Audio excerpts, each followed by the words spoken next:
नमस्कार श्रोताओं, शतदल पर आप सबका स्वागत है। मैं प्रज्ञा मिश्र आज स्वागत करती हूँ आज के पॉडकास्ट में।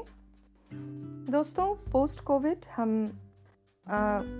हमारे पास काफ़ी सारा खाली समय रहता है क्योंकि हम लोगों से कम मिलते हैं, कम हैंग आउट करते हैं और अधिकतर घर पर रह रहे हैं। ट्रैवलिंग टाइम कम हो गया है। खाली दिमाग शैतान का घर। तो इस स्थिति से बचने के लिए सबसे अच्छा उपाय है क्रिएटिव राइटिंग यानी रचनात्मक लेखन की तरफ अपना झुकाव बनाना।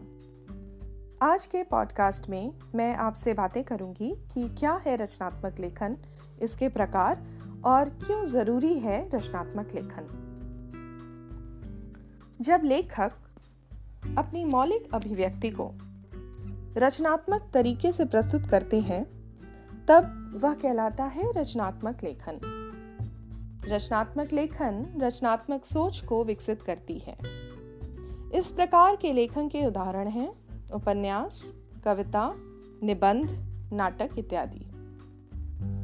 रचनात्मक लेखन ही सृजनात्मक लेखन भी कहलाता है, जिसमें किसी बात को नए तरीके से या नए उपमान के साथ, नए एग्जाम्पल्स के साथ प्रस्तुत किया जाता है। रचनात्मकता विचारों का उद्गम स्थल होती है, जैसे निर्मल गोमुख धारा। इसमें अभिव्यक्ति हृदय तल से फूटती है और जहां आडंबर और बनावटी साज सज्जा का कोई स्थान नहीं होता। हमने कालांतर में तमाम मौलिक रचनाओं को कालजयी होते देखा है और सैकड़ों साल बाद भी उनसे प्रेरित होते रहे हैं। कबीर, तुलसी, खुसरो, बिहारी, दिनकर, अज्ञेय, जयशंकर प्रसाद, प्रेमचंद, रेणु, नाम लेते जाएं, जैसे जप के लिए हो किसी ईश्वरीय तत्व की साधना। यही है रचनात्मक लेखन का असर।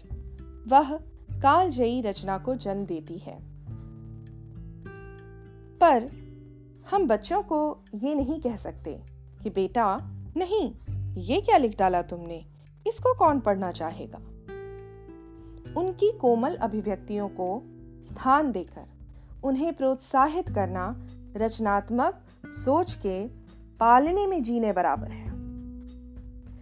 बच्चों को हमें बताना चाहिए कि बेटा एक डायरी पास में हमेशा रखो और किसी बात को देखकर तुमको कैसा लगा वह एक जगह लिख लो। इससे तुम में चीजों को देखने का नजरिया विकसित होगा।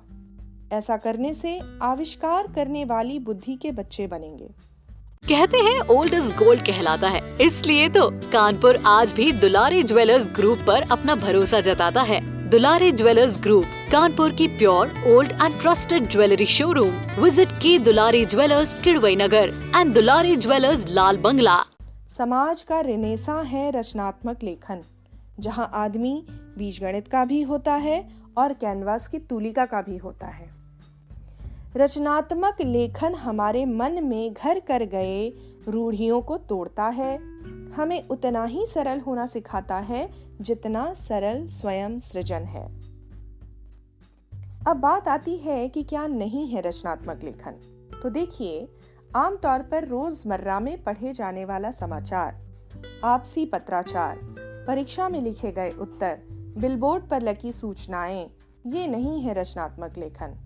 ऐसा लेखन विषय वस्तु लेखन होता है, यानी कंटेंट राइटिंग। इसमें उपलब्ध सूचना की अवधि कम होती है। विषय वस्तु लेखन किसी एक दिन, किसी खास संदर्भ को ध्यान में रखकर लिखा जाता है। किसी की रचना को आधार बनाकर उस पर की गई टीका टिप्पणी भी नहीं है रचनात्मक लेखन, क्योंकि वह किसी दूसरे के सृजनात्मकता को अपने शब्दों में बस व्याख्या करना मात्र है। रचनात्मक लेखन और विषय वस्तु लेखन दोनों ही रोजगार की दो अलग अलग विधाएं हैं। आज हिंदी समाज सेवा से ऊपर उठकर धनार्जन का स्रोत बनकर उभर रही है, समय के साथ चल रही है। आजकल mobile apps, web content, online teaching के लिए विषय वस्तु लेखक की पुरजोर मांग है। परंतु इसका मतलब यह नहीं कि रचनात्मकता बैकसीट पर चली गई।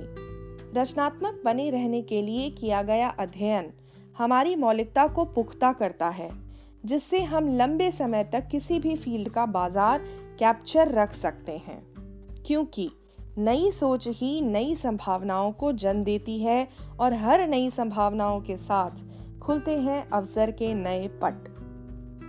लॉकडाउन में मैंने तय किया है कि लिखना पसंद है तो सीखना भी पसंद है। कोई लेखक ये डिसेंट्री थोड़े ना है कि आदमी लिखता जाए और भीतर नया कुछ आत्मसात ही न कर पाए। अच्छा लिखने के लिए जरूरी है अच्छा पढ़ना। अब दुनिया को ज्यादा से ज्यादा रचनात्मक सोच की जरूरत है, क्योंकि बंद डिब्बे से जिंदगी को किसी प्रिज्म में तब्दील कर देना होगा। एक आशा की किरण को 7 रंग फूटकर बाहर निकलना होगा। रचनात्मक लेखक बनने की सबसे बड़ी योग्यता भाषा पर अच्छा नियंत्रण है। इसके साथ ही समय, समाज और विषय पर लेखन करना है, उस पर अच्छी पकड़ और समझ होनी चाहिए। पंच लाइन्स, कम से कम शब्दों में अभिव्यक्ति का हुनर भी होना जरूरी है। जिस विषय को आपने पसंद किया है उस पर अपने विचारों को कागज पर उतार लें, दोस्तों से चर्चा करें, किताबों, अखबारों और इंटरनेट से उसके बारे में जानकारी एकत्र करें। जानकारी एकत्र हो जाने पर उसकी क्रमवार प्रस्तुति जरूरी है। क्रमवार प्रस्तुति अकेले सफिशिएंट नहीं है, इसके अलावा आपको आकर्षक प्रस्तुति का भी ध्यान रखना होगा। आकर्षक अभिव्यक्ति लेखन को प्रभावशाली बनाती है। पूर्व निर्धारित स्वरूप की पहले क्या आएगा, उसके बाद और बीच में क्या, और लेखन का अंत कैसे होगा, ये मेंटली तैयार करना होता है। रचनात्मक लेखन में जो 5 विधाएं सबसे ज्यादा पॉपुलर हैं, हिंदी में काव्य, कहानी, निबंध, नाटक, उपन्यास। एक बचपन से एक बहुत सुंदर लाइन मैं सुनती आ रही हूँ, वो ये है कि वियोगी होगा पहला कवि, वियोगी होगा पहला कवि, आह से निकला होगा गान, छलक कर आंखों से उसकी बही होगी कविता अनजान। काव्य, कविता या पद्य साहित्य की वह विधा है जिसमें किसी कहानी या मनोभाव को कलात्मक रूप से किसी भाषा के द्वारा अभिव्यक्त किया जाता है। और भारत में कविता का इतिहास, कविता का दर्शन बहुत पुराना है। इसका प्रारंभ भरत मुनि से समझा जा सकता है।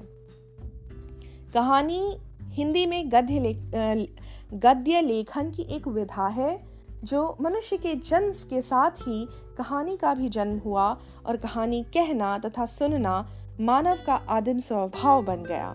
इसी कारण से प्रत्येक सभ्य तथा असभ्य समाज में कहानियां पाई जाती हैं। हमारे देश में कहानियों की बड़ी लंबी संपन्न परंपरा रही है। निबंध यानी ऐसे गद्य लेखन की एक दूसरी विधा है। इस शब्द का प्रयोग किसी विषय की तार्किक और बौद्धिक विवेचना करने वाले लेखों के लिए भी किया जाता है। नाटक काव्य और गद्य का एक रूप है। जो रचनाएं श्रवण द्वारा नहीं अपितु दृष्टि द्वारा दर्शकों के हृदय में रसानुभूति कराती हैं, उसे नाटक या दृश्य काव्य कहते हैं। एक उपन्यास गद्य कथा का एक कथात्मक काम है जो एक विशिष्ट लंबाई पर विशिष्ट मानव अनुभवों के बारे में एक कहानी बताता है। एक रचनात्मक लेखक कभी तटस्थ रूप से दुनिया की ठोस चीजों के बारे में बात करता है तो कभी भाव विभल होकर प्रेम, पवित्रता, पलायन, ईश्वर, नश्वरता आदि विषयों के बारे में अपने उद्गार व्यक्त करता है। अन्यथा लेखन में वह अपनी अपूर्व कल्पना का इस्तेमाल करता है। कहते हैं ओल्ड इज गोल्ड कहलाता है, इसलिए तो कानपुर आज भी दुलारी ज्वेलर्स ग्रुप पर अपना भरोसा जताता है। दुलारी ज्वेलर्स ग्रुप, कानपुर की pure, old and trusted jewellery showroom. Visit की Dulari jewellers, Kidwai Nagar and Dulari jewellers, Lal Bangla. आज की चर्चा हम यहीं पर रोकते हैं। इस विषय के बारे में हम आगे आपसे और बातें करेंगे और क्या कुछ संभावनाएं हैं रचनात्मक लेखन को लेकर के, क्या क्या छुपा है रचनात्मक लेखन के अंदर, इसके बारे में आगे के पॉडकास्ट में और चर्चा होगी। आज के लिए बस इतना ही। इस चर्चा को आशा करती हूँ कि रचनात्मक लेखन के प्रति पूरी चर्चा सुनने के बाद जानने समझने में आपकी रुचि बढ़ी है। आप सभी अध्ययन उन्मुख हों। मैं प्रज्ञा मिश्र अब आपसे विदा लेती हूँ। जीवन में सीखने सिखाने के लिए तत्पर रहें, अपना बेस्ट दें। आज का एपिसोड आपको कैसा लगा कमेंट करके हमें ज़रूर बताएं। किसी विषय पर आपको एपिसोड सुनने की इच्छा हो तो अपने सुझाव कमेंट में ज़रूर दें। धन्यवाद। शुभ रात्रि।